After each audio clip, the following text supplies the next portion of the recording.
नमस्कार दोस्तों, मैं सुरेंद्र सिंह। सुपर एजुकेशन के स्टडी प्लेटफॉर्म में आपका स्वागत है।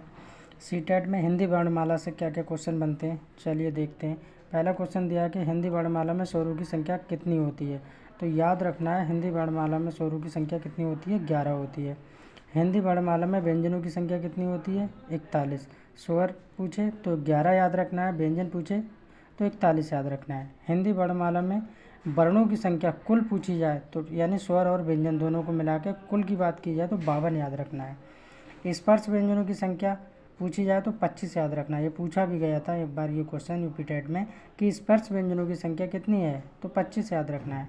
अंतःस्थ व्यंजनों की संख्या पूछी जाए तो 4 याद रख लीजिए। कौन कौन से होते हैं याद रखना है, या, रा, ला और बा। ये 4 व्यंजन अंतःस्थ व्यंजन है। ऊष्म व्यंजनों की संख्या कितनी है, तो ऊष्म व्यंजनों की संख्या भी 4 है। कौन कौन से होते हैं, बड़ा सा, पिरवटा सा, छोटा सा और हा।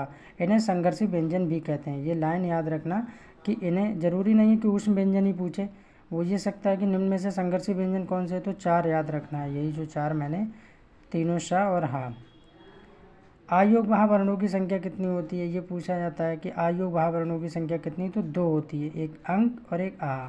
ये दोनों याद रखना है। संयुक्त व्यंजनों की संख्या कितनी होती है, 4 होती है, ये भी याद रखना है। छ, त्रा, ज्ञा, स्रा, ये संयुक्त व्यंजन है। अर्ध स्वरों की संख्या पूछी जाए तो अर्ध स्वरों में आपको 2 याद रखना है, या और वा। या और वा, अर्ध स्वरों की संख्या 2। आगत व्यंजनों की संख्या कितनी है, ये भी 2 है।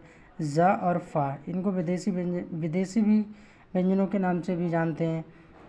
हार्श स्वर की संख्या कितनी होती है, ये भी 4 होती है। हार्श स्वर याद रखना है, छोटा आ, छोटी, छोटा ऊ और ऋण, ये हार्श स्वर में आते हैं। दीर्घ मतलब क्या होता है, बड़ा।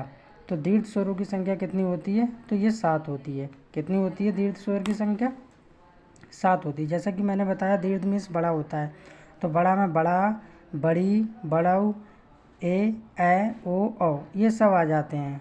Please subscribe my channel.